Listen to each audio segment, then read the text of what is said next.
నమస్తే అండి. రజనీ గారు, అసలు మీరు ఇప్పుడు ఏంటి, జనసేన నాయకురాలు అనాలా, అడ్వకేట్ అనాలా, లేకపోతే అనలిస్ట్ అనాలా, మేధావి అనాలా, మాజీ జనసేన నాయకురాలు అనాలా, ఎలా కాల్ చేయాలి మిమ్మల్ని నేను? అన్ని పేర్లు వద్దులేండి. ఎలాగో జనాలు ట్రోల్ చేస్తున్నారు, హాఫ్ కోట్ అని ఎగతాళి చేస్తున్నారు కానీ ఆ, హాఫ్ కోట్ కాదు, ఇది ఒక న్యాయవాద వృత్తి కాబట్టి ఒక న్యాయవాదిగా సంబోధిస్తే బాగుంటుంది సార్. ఓకే, అడ్వకేట్గా చూస్తాం. మీరు ఇప్పుడు జనసేన పార్టీ ఇంకా మిమ్మల్ని సస్పెండ్ చేయలేదు కదా, చేసిందా? లేదు సార్, సస్పెన్షన్ చేయలేదు, నన్ను రాజీనామా కూడా అడగలేదు సార్. మరి అప్పుడు మీరు ఇంకా జనసేన పార్టీ అధికార ప్రతినిధిగా ఉన్నట్టే కదా, మీరు క్లెయిమ్ చేసుకోవట్లేదు కానీ ఆ పార్టీ అయితే మిమ్మల్ని క్లెయిమ్ చేసుకుంటుంది కదా. అలా క్లెయిమ్ చేసుకుంటే నేను ఆ పార్టీని తప్పుల్నే ప్రశ్నిస్తున్నాను కాబట్టి ఖచ్చితంగా నన్ను క్లెయిమ్ చేసుకునే అవకాశం ఉండదేమో అని అనుకుంటున్నాను సార్. కానీ ఎనీవే, ఆ పార్టీ నుంచి సస్పెన్షన్ చేయలేదు, నన్ను రాజీనామా అడగలేదు అనేది అది ఓపెన్ సీక్రెట్ సార్, అది అందరికీ తెలిసిన విషయం. మాట్లాడకుండా ఉండండి అని మాత్రం అన్నారు.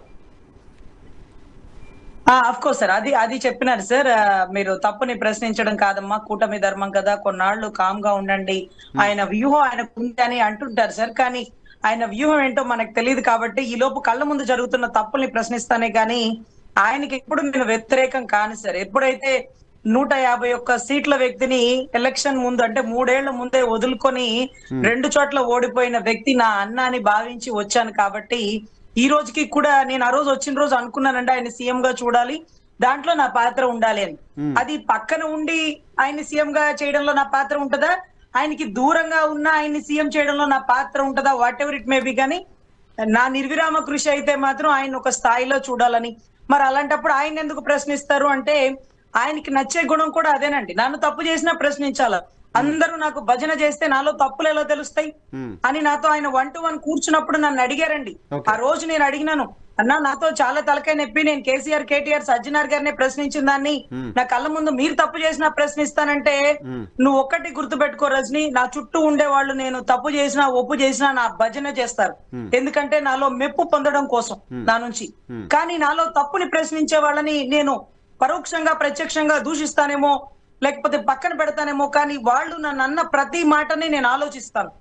నన్ను ఎందుకనింది సుగాలి ప్రీతి విషయంలో, లేకపోతే అమరావతి రాజధాని రైతుల విషయంలో ఆ రోజు వ్యతిరేకించినావు కదన్నా, ఈ రోజు ఎందుకు నువ్వు సమర్థిస్తున్నావా, లేకపోతే వ్యతిరేకించలేకపోతున్నావా, ఏంటి నీ ఇబ్బంది ఏంటి అని అడుగుతున్నప్పుడు ఆయన చూసుకున్నట్టు ఉంటదండి. నేను ఎక్కడ ఆయన్ని బూతులు తిట్టను, ఆయన కుటుంబ సభ్యులను నా కళ్ళ ముందు ఎవరైనా తిట్టినా గానీ నేను ఊరుకోనండి.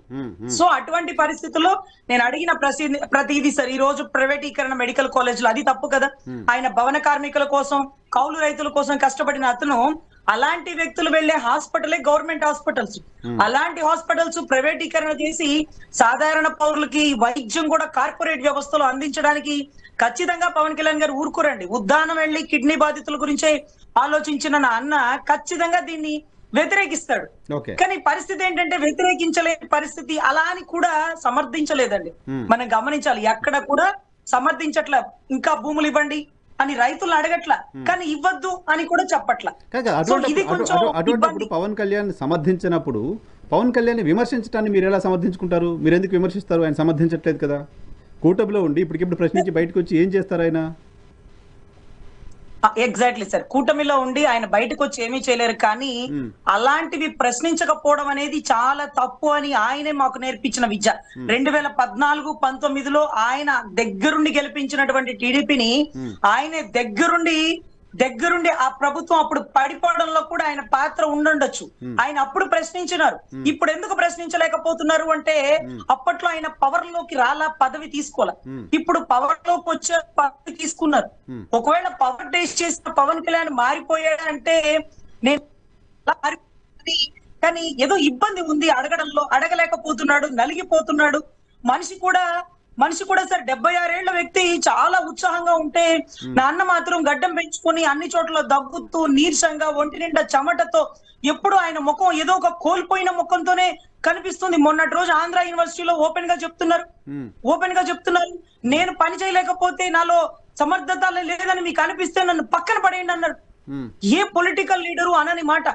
అంటే నన్ను అడ్డం పెట్టుకొని వాళ్ళు గెలిచి రాష్ట్రాన్ని అప్పుల ఊబిలో నెట్టేస్తున్నారు, నన్నేమి ప్రశ్నించలేని పరిస్థితిలో నెట్టేసినారు, నన్ను నమ్మిన సైన్యాన్ని వెనకబడేస్తున్నారు, నా ఎమ్మెల్యేలకి ప్రాధాన్యత ఇవ్వట్లా, నన్ను అవసరానికి వాడుకుంటున్నారు, అవసరం అయ్యాక తీసేస్తున్నారు, మీరేం నన్ను చూసి ఓటైనక్కర్లేదు, నేనేం పని చేయలేకపోతున్నాను కదా, పక్కన పడేయండి. అంటే దగ్గరుండి కూటమిని ఓడించండి అని, లేకపోతే టీడీపీని ఓడించండి అని ఒక ఇండైరెక్ట్ హింట్ ఇచ్చినారేమో అని నాకైతే అనిపించింది సార్. ఎవరు అలా మాట్లాడారు? అటువంటి అప్పుడు పవన్ కళ్యాణ్ నిజాయితీ కనిపిస్తుంది కదా మీకు. పవన్ కళ్యాణ్ ఇంటర్నల్ గా ప్రశ్నించాడేమో, లులు మాల్ కు సంబంధించిన అంశం పైన క్యాబినెట్ ఆయన ప్రశ్నించారు అంటూ వార్తలు వచ్చాయి. ఆ తర్వాత లులు మాల్ కు రాష్ట్ర ప్రభుత్వం ఇచ్చిన భూములు వెనక్కి తీసుకుంది. భూసేకరణ అంశానికి సంబంధించి కూడా పవన్ కళ్యాణ్ ప్రశ్నించిన తర్వాతే భూసేకరణకు సంబంధించిన అంశంపైన ప్రభుత్వం ముందుకెళ్ళడానికి 3 నెలలు ఆగింది. తర్వాత ఇప్పుడు భూసేకరణకు సంబంధించి కూడా ఇంకా ఇబ్బందులు ఉన్నాయి. సో పవన్ కళ్యాణ్ ఇంటర్నల్ గా ప్రశ్నిస్తున్నారు. ప్రతిపక్షంలో ఉన్నప్పుడు ప్రశ్నించడం వేరు, ప్రభుత్వంలో భాగస్వామిగా ఉన్నప్పుడు ప్రశ్నించడం వేరు కదా. దాన్ని ఎందుకు మీలాంటి వాళ్ళు అర్థం చేసుకోలేకపోతున్నారు? ఎస్ సార్, ఎగ్జాక్ట్లీ ఇదే ఆయన వ్యూహం అంటారు సార్. నేనేం చేయాలో, ఎప్పుడు చేయాలో, ఎక్కడ ఎవరిని కట్ చేయాలో, ఎక్కడ ఎవరిని పైకి లేపాలో నాకు తెలుసు, అది ఆయన వ్యూహం అంటారు సార్. కానీ మా లాంటి ఉడుకు రక్తం 2014-19లో ఆయన ఎలా విభేదించారో అదే మైండ్ లో ఉంటది. కానీ అంత ఓర్పుగా ఉండలేని పరిస్థితి సార్. ఆయన ఏ ఏజ్ నుంచి దాటి ఏ ఏజ్ వచ్చాడో మేము ఆ ఏజ్ లో ఉన్న వాళ్ళం సార్. ఈ రోజు ఆయనంత గొప్పగా, విఘ్నతగా, దూరదృష్టితో ఆలోచించలేని పరిస్థితిలో ఉన్నప్పటికీ ఆయన ఎక్కడా విభేదించాం సార్. నాన్న ప్రశ్నించలేకపోతున్నాడు అంటామే కానీ సమర్థించడు ఎప్పుడు కూడా. కానీ మీరు అలా ఆలోచించవచ్చు కదా అంటే నాకు ఇంకా అంత వయసు రాలేదు సార్. ఆయన అయితే ఉడుకు రక్తంతో కాంగ్రెస్ ని విభేదించి వాళ్ళన్నతో కూడా కలిసి ప్రయాణం చేయకుండా బయటకు వచ్చి ప్రజారాజ్యం ఇబ్బందిలో ఉన్నప్పుడు కూడా యువరాజ్యం పెట్టి అక్కడి నుంచి జనసేన పెట్టి అప్పుడు కూడా మీలాంటి సలహాదారుడు ఇంత గొప్ప స్థాయి ఇచ్చి కాంగ్రెస్ లో ఉండి ఏదో ఒక పదవి తీసుకొని వాళ్ళన్న కేబినెట్ లో ఇచ్చినప్పుడు ఇతనికి ఎమ్మెల్సీ ఇచ్చి మినిస్టర్ ఇచ్చి ఉండేవాళ్ళు, ఇతని దగ్గరుండి ప్రోత్సహించే వాళ్ళు. అప్పుడు ఎందుకు తీసుకోవాలా?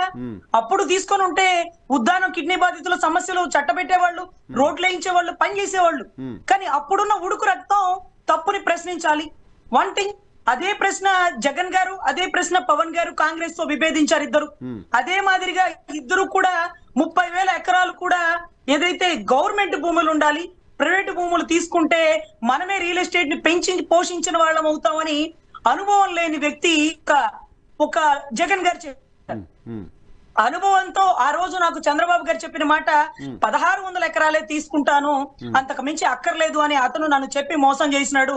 ఇది ఒక కార్పొరేట్ వ్యవస్థ లాగా అయిపోతుంది, ఒక డబ్బున్న వాళ్ళకి మాత్రమే రాజధాని అయిపోతుందని పవన్ గారు చెప్పారు. వీళ్ళిద్దరూ ఒకటే ధోరణిలో ఉన్నారు సార్, ఒకటే ధోరణిలో ఉన్నారు.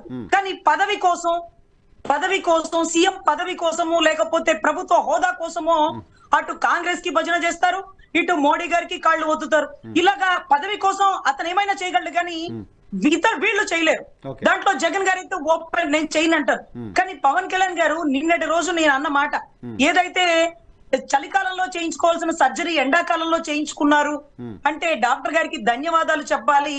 ఈ టైంలో అన్న రెస్ట్ తీసుకోవడం ఎంత మంచిదంటే, అవసరం కోసమో, అధికారం కోసమో, వాళ్ళ కొడుకుని ముఖ్యమంత్రి చేయడం కోసమో, కేంద్రంలో పదవి కోసమో ఎండలకి వానలకి వెళ్ళి 76 ఏళ్ల వయసు గల వ్యక్తి భాషరాని తమిళంలో ఏదైతే పొగిడిన స్టాలిన్ ని తిట్టాల్సిన దౌర్భాగ్య పరిస్థితి, విజయ్ ని విమర్శించాల్సిన దౌర్భాగ్య పరిస్థితి. సో ఇవన్నీ కూడా పవన్ కళ్యాణ్ గారు ఈ టైంలో